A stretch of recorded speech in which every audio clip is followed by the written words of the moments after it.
Hi friends, welcome to my channel friends. ఈరోజు మన వీడియోలో వచ్చేసి పర్ఫెక్ట్ కొలతలతోటి దోశ అండి. రెస్టారెంట్ మించిన అంత టేస్ట్ ఉంటుంది. ఈ విధంగా చేశారనుకోండి, కొలతలు అనేవి పర్ఫెక్ట్గా వస్తుంది. మనకి పిండి బ్యాటర్ అనేది సూపర్గా ఉంటుంది.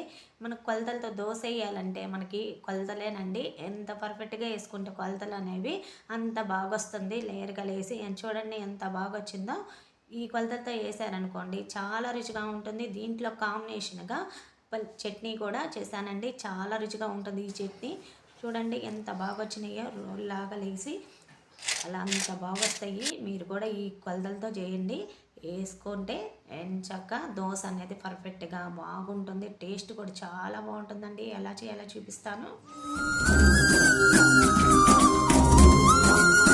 ముందుగా ఇక్కడ ఒక బౌల్ అయితే తీసేసుకొని నేను దోసపిండికి ఇక్కడ మామూలు బియ్యం తీసుకుంటున్నానండి. స్టోర్ బియ్యం అన్నా యూజ్ చేసేసుకోవచ్చు. నేనైతే వడ్ల బియ్యం తీసుకుంటున్నాను. 4 కప్పులు వడ్ల బియ్యం తీసుకుంటున్నాను. 4 కప్పులు అయితే మనకి బాగా మనం వేసుకునే కొలతలు ఉంటాయండి.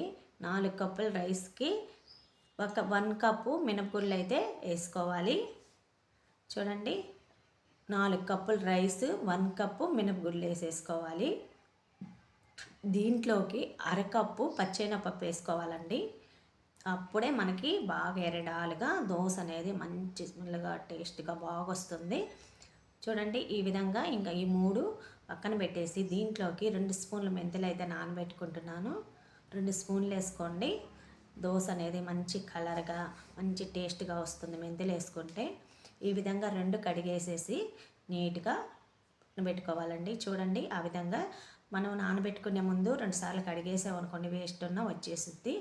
ఆ విధంగా నానబెట్టుకోవాలండి. ఇది పూర్తిగా ఒక 5-6 గంటల నానబెట్టేసుకోవాలి బియ్యం అనేవి. చూడండి, ఆ విధంగా ఫుల్గా వాటర్ పోసేసి పక్కన పెట్టేశారనుకోండి, మార్నింగ్ నానబెట్టుకొని మనం వేసుకునేటప్పటికి బాగా నానిపోతుంది. మనకి ఎంతసేపు నానితే అంత బాగా పిండి బ్యాటర్ అనేది బాగా ఉదికిద్ది. పిండి కూడా చూడండి ఆ విధంగా పక్కన పెట్టేస్తున్నాను. ఇప్పుడు నేను ఒక 5 గంటల తర్వాత చూపిస్తున్నా. చూడండి, బాగా నానిపోయి పులుసులాగా ఎలా వచ్చినాయో ఆ విధంగా వచ్చిన తర్వాత మనం పిండి వేసుకునేటప్పుడు పచ్చెనపప్పు కూడా బాగా నానిపోయినాయి. చూడండి ఎంత బాగా నానిపోయినాయో.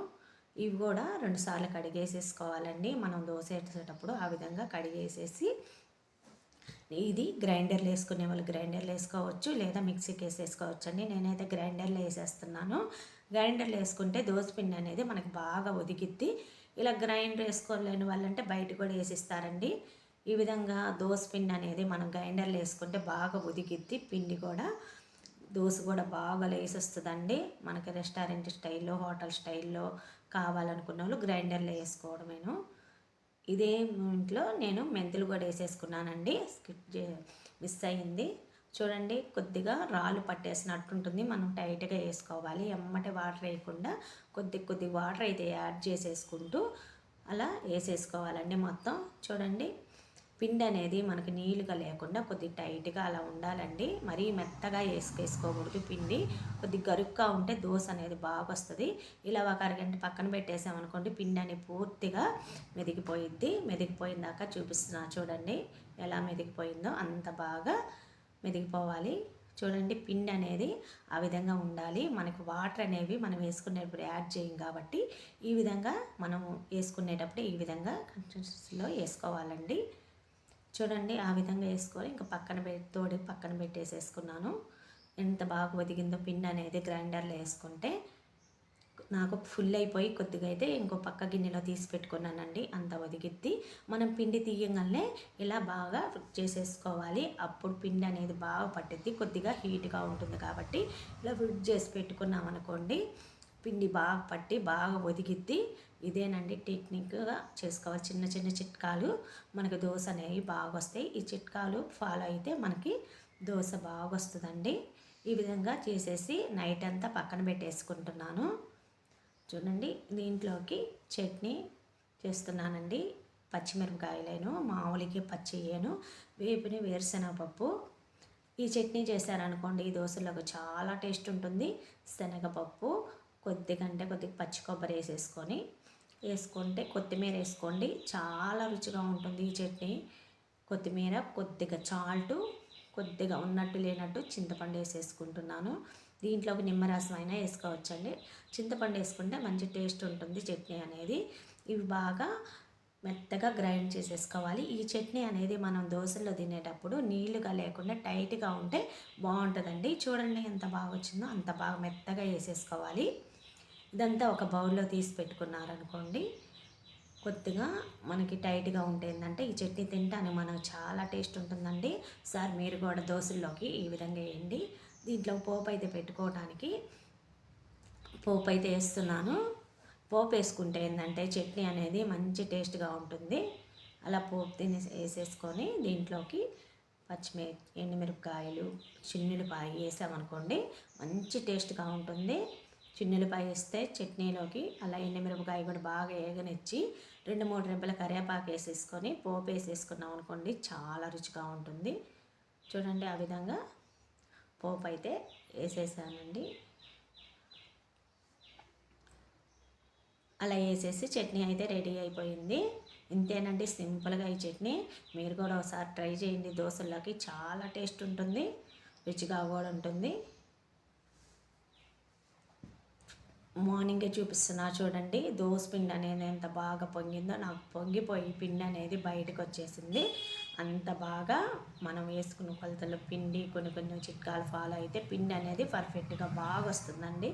చూడండి ఎంత బాగా వచ్చిందో, బాగా ఫర్మెంటేషన్ బాగా వచ్చి పిండి అనేది ఎంత బాగా వచ్చిందో అంత బాగుంటుంది. ఈ విధంగా వేసుకున్నారనుకోండి, వన్ సైడ్ డైరెక్షన్తో కలుపుకోవాలి. పిండి అనేది మొత్తం ఎలా అంటే అలా తిప్పేసేసుకోకూడదు. వన్ సైడ్ తిప్పుకుంటూ మనం దోసక వేసుకునేటప్పుడు వేసుకోవాలి. చూడండి ఎంత బాగా పొంగిందో. ఈ కొలతలతో మీరు కూడా వేసుకోండి. ఈ పిండి అనేది మనం పులుగులు వేసుకోవచ్చు, ఫ్రిడ్జ్లో స్టోర్ చేసి పెట్టుకోవచ్చు అండి. ఈ విధంగా మనకు సరిపడా వేసేసుకొని మీరు దోశ అనేవి ఎంచక్క ఈ విధంగా వేసుకున్నారనుకోండి, దోశ అనేది చాలా రుచిగా వస్తుంది. టేస్ట్ మాత్రం చాలా బాగుంటుందండి. ఇది నేను కొద్దిగా బౌల్లోకి అయితే తీసి పెట్టేసేసుకొని ఫ్రిడ్జ్లో అయితే తీసి పెట్టుకుంటానండి.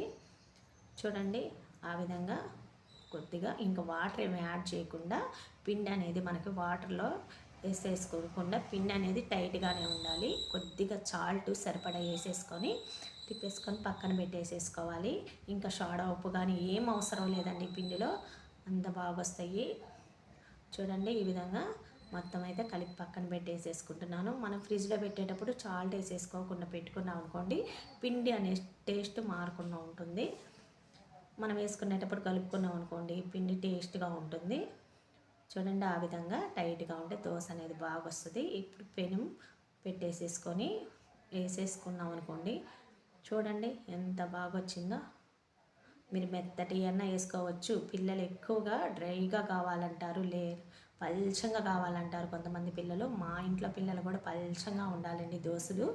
అందుకని నేను ఎక్కువ ఈ పిండి ఇలా వేసి పెట్టుకుంటాను.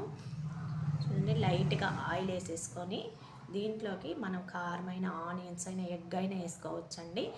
మనకు దోశ పిండి బ్యాటర్ అనేది పర్ఫెక్ట్గా వేసుకుంటే దోశ అనేవి బాగా ఎట్లా అంటే మనకి ఏ పొజిషన్లో కావాలంటే ఆ పొజిషన్ వేసుకోవచ్చండి. దీంట్లోకి కొబ్బరి కారం వేస్తున్నాను పైన. ఈ కొబ్బరి కారం వేసుకున్నారనుకోండి చాలా బాగుంటుంది దోశ మీదకి.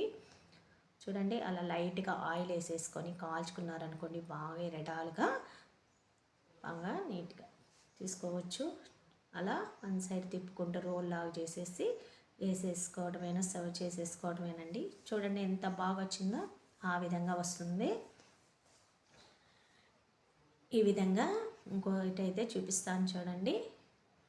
ఇదే విధంగా మొత్తం అయితే వేసేసుకొని ఇంట్లో వాళ్ళకి ఎంచక్క వేసి పెట్టండి, బాగా ఇష్టంగా తింటారు. బాగా రుచిగా కూడా ఉంటాయండి, చాలా టేస్ట్గా ఉంటుంది. చూడండి అలా వేసేసుకొని దీంట్లోకి నార్మల్గా వేసేస్తున్నానండి.